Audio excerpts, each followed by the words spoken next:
Welcome to all. நம்ம civilians அகாடமியில் TNPSC draughtsman ஐடிஐக்கான test batch வந்து போய்கிட்டு இருக்கு. ஸோ ஜாயின் பண்ணணும்னு நினைக்கிற ஸ்டூடெண்ட் வந்துட்டு சீக்கிரமாக வந்து ஜாயின் பண்ணுங்கள். எவ்வளோ ஃபீஸ் அப்படின்னு பார்த்தீங்கன்னா ₹2000 fees only for draftsman civil ITI standard objective papers மட்டும் நம்ம வந்து கண்டக்ட் பண்ணுறோம். தென் கோர்ஸ் ஆஃபரிங் பார்த்தீங்கன்னா ஃபுல் வீடியோ கிளாஸஸ் வந்து ப்ரொவைட் பண்ணுறோம். அதே மாதிரி புக் மெட்டீரியல்ஸ் வந்து ப்ரொவைட் பண்ணிவிடுவோம். Then unit wise one liner Tamil medium PDF வந்துட்டு ப்ரொவைட் பண்ணிவிடுவோம். And test question paper morning, அதுக்கான ஆன்சர் கீ வந்து ஈவினிங் வந்து கொடுத்துருவோம். சரிங்களா? உங்களுக்கு கிட்டத்தட்ட பார்த்தீங்கன்னா ஷெடியூல் பார்த்தீங்கன்னா உங்களுக்கு டீட்டெயில்டாக புரியும். டோட்டலாக 20 டெஸ்ட் வந்து இருக்குது.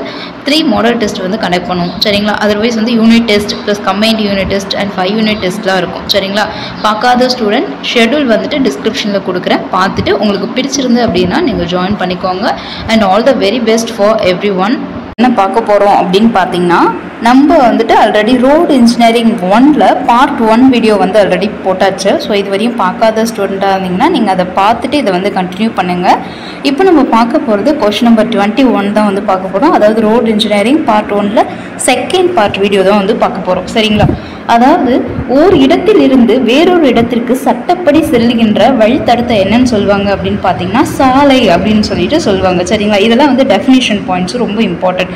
ஓர் இடத்தில் இருந்து வேறொரு இடத்திற்கு சட்டப்படி செல்லும் வழித்தடம் சாலை அப்படின்னு கொடுத்துருக்காங்க. அந்த சாலைகள்னால நமக்கு என்னென்ன நன்மைகள் வந்து ஏற்படுது அப்படின்னு பார்த்தீங்கன்னா, பண்டங்கள், பொருட்கள் மற்றும் பூர்த்தி செய்த பண்டம் ஆகியவைகளை சுலபமாகவும் விரைவாகவும் ஓர் இடத்தில் இருந்து மற்றொரு இடத்திற்கு கொண்டு செல்வதற்கு வந்து பயன்படுகிறது. அதே மாதிரி நகரங்கள்லாம் இருக்கும் மற்றும் கிராமங்கள்லாம் இருக்கும். இதெல்லாம் கனெக்ட் பண்ணுறதுக்கு எது யூஸ் ஆகுது அப்படின்னு பார்த்தீங்கன்னா சாலைகள் தான் வந்து யூஸ் ஆகுது. வர்த்தக வளர்ச்சி மற்றும் பொருளாதார செயல்பாட்டிற்கு உதவுவது எது அப்படின்னு பார்த்தீங்கன்னா சாலைகள் தான் உதவுகிறது. நாடு முழுவதும் பொருட்களை வந்துட்டு ஓர் இடத்துல இருந்து இன்னொரு இடத்துக்கு கொண்டு போகிறதுக்கு விலைவாசியை வந்து கட்டுக்குள் வைத்துக்கொள்ள உதவுவது எது அப்படின்னு பார்த்தீங்கன்னா சாலைகள் தான். இப்போ நம்ம ஒரு இடத்துல வந்து ஒரு பொருளை வந்து ப்ரொடக்ஷன் பண்ணுறோம். எக்ஸாம்பிள் வந்து தக்காளி ஒரு இடத்துல விளைவிச்சிருக்கீங்க, அரிசி ஒரு இடத்துல விளைவிச்சிருக்கீங்கன்னா அது அந்த இடத்துல இருக்கும்போது மற்ற இடங்களுக்கு வந்து அது போய் ரீச் ஆகாது. ஸோ ஒரு இடத்துல இருக்கும்போது அதனுடைய விலை வந்து ரொம்ப குறைவாக இருக்கும். ஏன்னா அங்கே நிறைய பேர் அது மாதிரி ப்ரொடக்ஷன் பண்ணியிருப்பாங்க. இன்னொரு இடத்துல இல்லாத இடங்களில் டிமாண்ட்ஸ் வந்து அதிகமாகும், அப்போ ரேட் அதிகமாகும். இப்போ பொருட்களை எல்லா இடங்களுக்கும் டிரான்ஸ்போர்ட் பண்ணி எல்லா இடங்களுக்கும் டிஸ்ட்ரிபியூட் பண்ணுறது மூலமாக எல்லா இடங்கள்லையும் ஒரே மாதிரியான விலையை வந்து வைக்க முடியும் இல்லையா? ஸோ அதுக்கு தான் வந்து விலைவாசி வந்து கட்டுக்குள் வைத்துக்கொள்ள வந்து உதவுகிறது அப்படின்னு கொடுத்துருக்காங்க. பஞ்ச காலங்களில் மருந்துகள், உணவுகள், உடைகள் ஆகியவற்றை விரைவாக மக்களுக்கு எடுத்து சென்று அவர்களின் துயரத்தை போக்குவது எது அப்படின்னு பார்த்தீங்கன்னா அந்த சாலைகள் தான் உதவுகிறது. நாட்டினுடைய சட்ட திட்டங்களை வந்து பேணி பாதுகாக்க உதவுகிறது. நாடு முழுவதும் விவசாய பொருட்கள் மற்றும் இயற்கையாக கிடைக்கும் பொருட்களை திறமையாக விநியோகிக்க வந்து உதவுகிறதுன்னு சொல்லியிருக்காங்க. மக்களிடையே சமூக மற்றும் கலாச்சாரத்தை வந்து ஏற்படுத்த உதவுகிறது. கிராம மக்களினுடைய செயல்பாடுகள் மற்றும் சொசைட்டி உறுப்பினர்களை விழிப்புணர்வு ஏற்படுத்த இது வந்து உதவுகிறது அப்படின்னு கொடுத்திருக்காங்க. மக்களுக்கு மருத்துவ வசதிகளில் முன்னேற்றம் அடைய குறிப்பாக நகர எல்லைப்புறத்தில் வசிக்கும் மக்களுக்கு வந்து பேருதவியாக வந்து இது வந்து இருக்கு. சரிங்களா? இப்போ நீங்க பார்த்தீங்கன்னா வந்துட்டு மலைப்பகுதிகளில் வாழ்கிற மக்கள்லாம் வந்துட்டு இங்கே வந்துட்டு உள்ள இருக்க ஹாஸ்பிட்டல்ஸ்க்கோ இல்லை வேற எதுக்கோ வந்து மார்க்கெட்டுக்கோ வரணும் அப்படின்னு சொல்லிட்டு பார்த்தோன்னா அதுக்கெல்லாம் இதை யூஸ் ஆகுதுன்னு கொடுத்துருக்காங்க.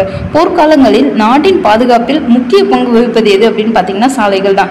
வான்வழி, ரயில் பாதை, நீர்வழி ஆகியவற்றினுடைய இணைப்பு சாலையாக வந்து பயன்படுது. இப்போ நீங்கள் வான்வழினா ஏர்போர்ட் அண்ட் ரயில்வே ஸ்டேஷன்ஸாக இருக்கலாம், இல்லை எங்கே ஹார்பருக்கு போகிறதா இருந்தாலும் சரி, எங்கே போனாலும் ஃபஸ்ட்டு நீங்கள் வந்து சாலை வழியாக போகணும். அதுக்கப்புறம் தான் வந்துட்டு அந்த டிரான்ஸ்போர்ட்டை வந்து யூஸ் பண்ண முடியும். ஸோ இது எல்லாத்தையும் கனெக்ட் பண்ணுறது எது அப்படின்னு பார்த்தீங்கன்னா வந்து சாலைகள் தான் வந்து இணைக்குது அப்படின்னு கொடுத்துருக்காங்க.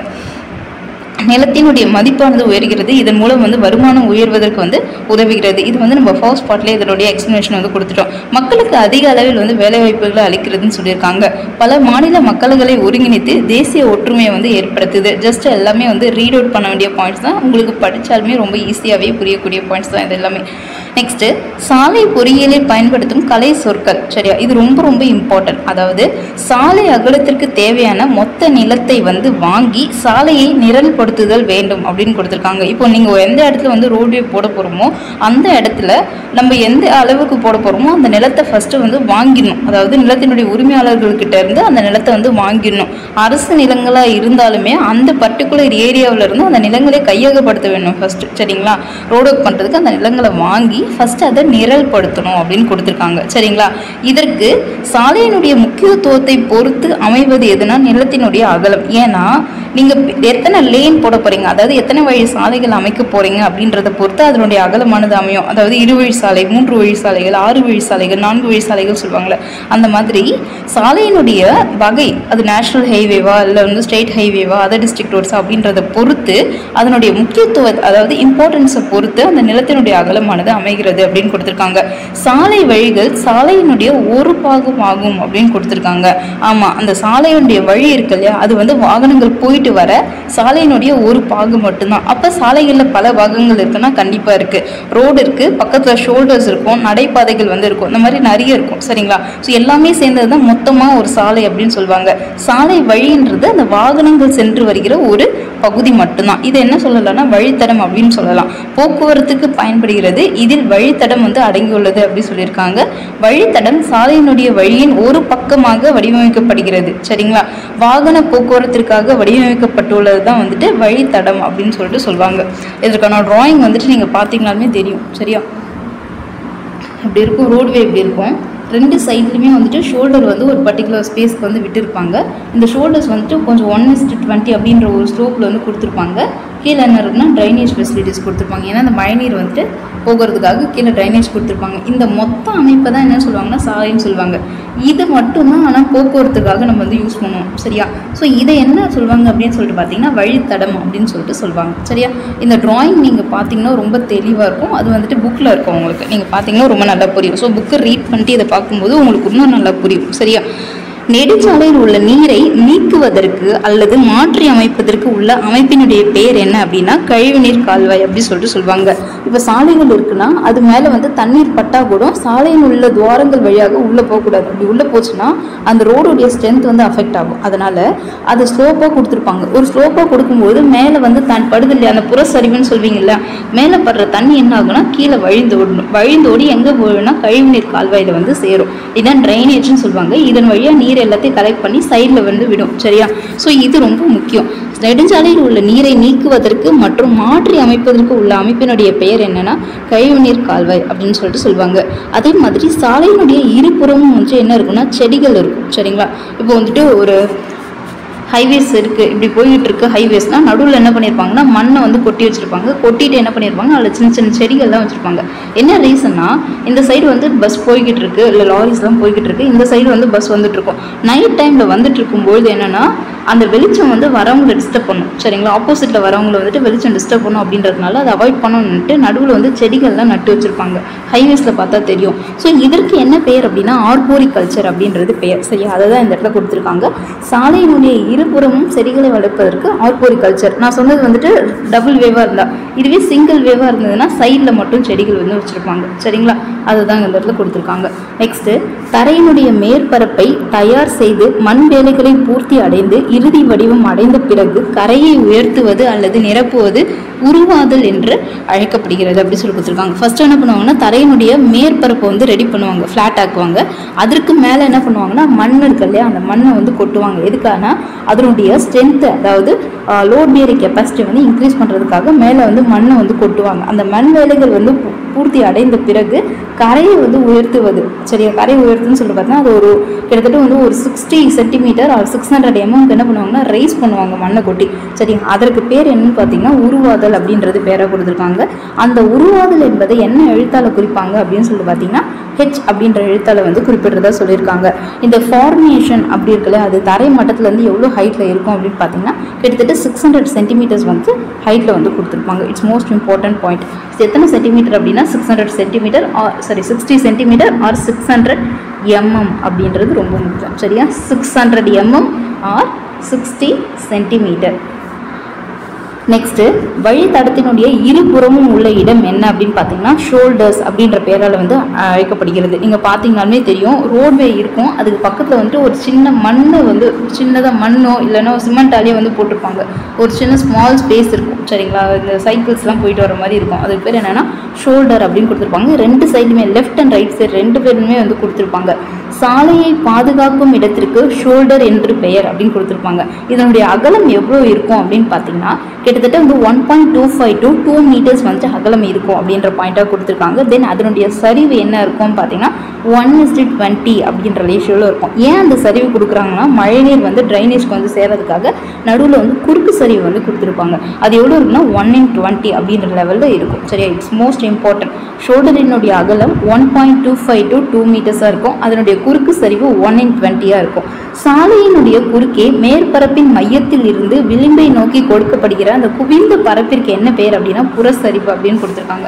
சரிங்களா, இது வந்து புறச்சரிவில் நிறைய வகைகள் இருக்குது. பேரபோலிக் அண்ட் ஸ்ட்ரைட் அப்படின்ற மாதிரி இருக்கும். நேர் புறச்சரிவு, பக்கவாட்டு புறச்சரிவு அப்படின்ற மாதிரிலாம் கொடுத்துருப்பாங்க. இது ஏதாவது சாலையினுடைய மைய பகுதியிலிருந்து அதனுடைய விளிம்பை நோக்கி கொடுக்கப்படுகின்ற அந்த சரிவு இருக்கு இல்லையா, அதற்கு என்ன பெயர் அப்படின்னு சொல்லிட்டு பார்த்தீங்கன்னா வந்து புறச்சரிவு அப்படின்னு சொல்லிட்டு சொல்லியிருப்பாங்க. சரிங்களா, சாலையினுடைய மேற்பரப்பில் விழும் நீர் சாலையினுடைய இரு புறங்களிலும் மிக விரைவாய் வடிவதற்கு அமைக்கப்பட்ட அமைப்பு எது அப்படின்னு பார்த்தீங்கன்னா புறச்சரிவு. இது அந்த புறச்சரிவு எதுக்காக கொடுத்துருக்காங்க, மேலே இருக்க தண்ணி வந்து சாலைக்கு உள்ளே போகாமல் சைடில் ட்ரைனேஜுக்கு வரணும், அதற்காக தான் அந்த வந்து கொடுத்துருக்காங்க. சரியா, வெளிப்புற விளிம்பு மற்றும் மைய உச்சியை இணைக்கும் நாணினுடைய விட்ட விகிதம் என்னன்னு பார்த்தீங்கன்னா புறச்சரிவுன்னு கொடுத்துருக்காங்க.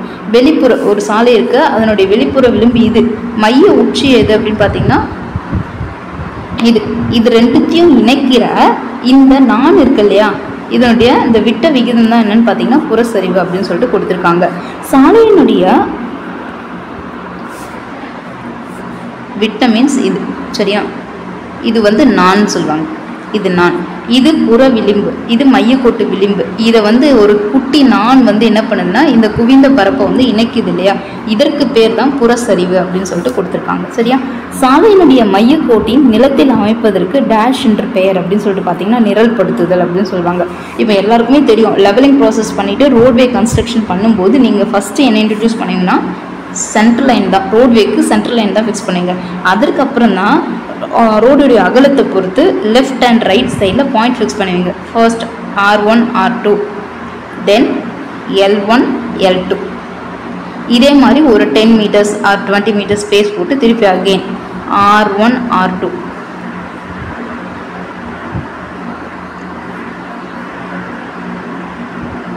சாரி L1 L2 அப்படின்னு சொல்லிட்டு ஃபிக்ஸ் பண்ணுவீங்க இல்லையா.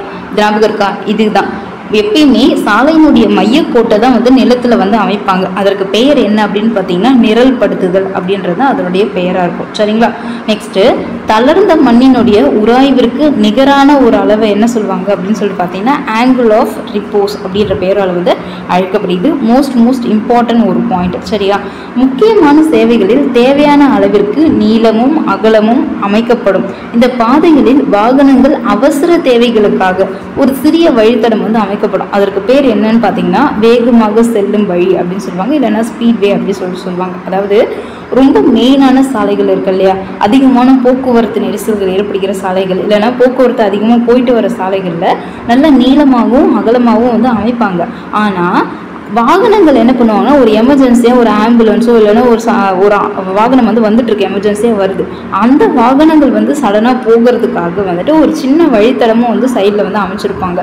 அந்த சிறிய வழித்தடத்துக்கு பேர் என்ன அப்படின்னா வேகமாக செல்லும் வழி அப்படின்றது பேராக வந்து சொல்லியிருப்பாங்க. சரிங்களா, சாலையினுடைய வழியில் குறுக்கு வெட்டில் உள்ள உயரமான புள்ளிக்கு என்ன பேர் அப்படின்னு சொல்லிட்டு பார்த்தீங்கன்னா க்ரௌன் அப்படின்றது பேர். அதாவது புறச்சரிவினுடைய அந்த சென்டர் போர்ஷன் இருக்கு இல்லையா, இந்த பாயிண்ட் இருக்குல்ல, இதை என்ன சொல்லுவாங்கன்னு சொல்லிட்டு பார்த்தீங்கன்னா க்ரௌன் அப்படின்னு சொல்லுவாங்க. சி என்ற எழுத்தாலே வந்து குறிக்கப்பட்டிருக்காங்க.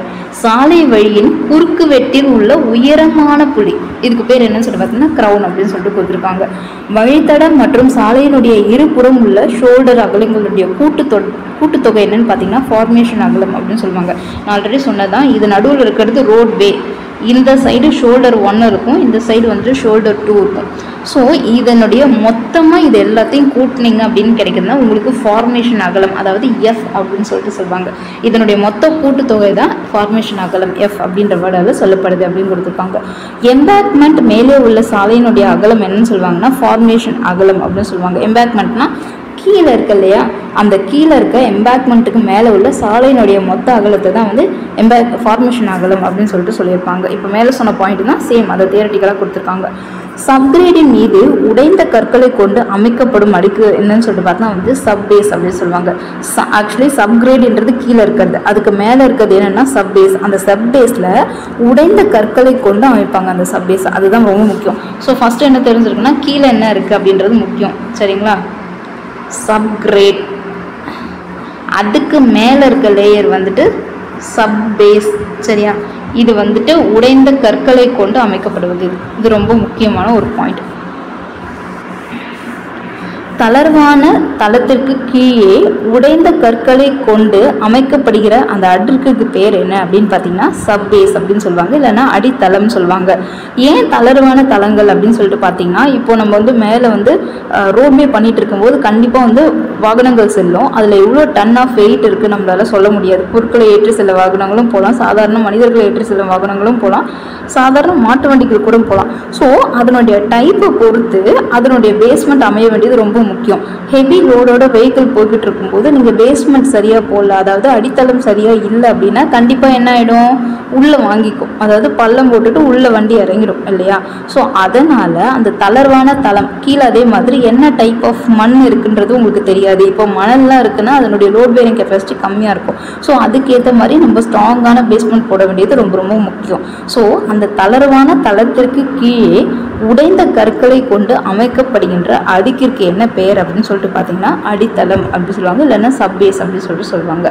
சாலையினுடைய தாங்கும் திறனை அதிகரிக்க அமைக்கப்படுகின்ற அடுக்கு எது அப்படின்னு பார்த்தீங்கன்னா அந்த சப்பேஸ் தான். சரிங்களா? இந்த நீங்கள் உடைந்த கற்களை போடும்போது என்ன ஆகுனா அந்த கற்கள் என்ன பண்ணால் லோடு அதிகமாக கேரி பண்ணும். அப்போது அதனுடைய லோட் பேரிங் கெப்பாசிட்டி வந்து இன்க்ரீஸ் ஆகும். சரிங்களா? அப்போ சாலையினுடைய தாங்கும் திறனை அதிகரிப்பதற்காக அமைக்கப்படுகின்ற அந்த அடுக்குக்கு பேர் என்னன்னா அடித்தளம் அப்படின்னு சொல்லிட்டு சொல்லுவாங்க.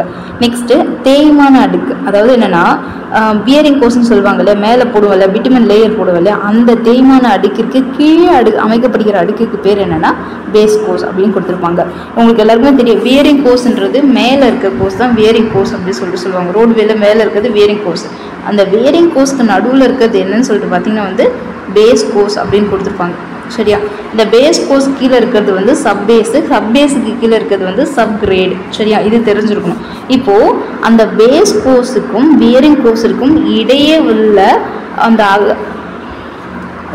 அடுக்குக்கு பேர் என்ன அப்படின்னு பார்த்தீங்கன்னா பேஸ் கோட். சரிங்களா?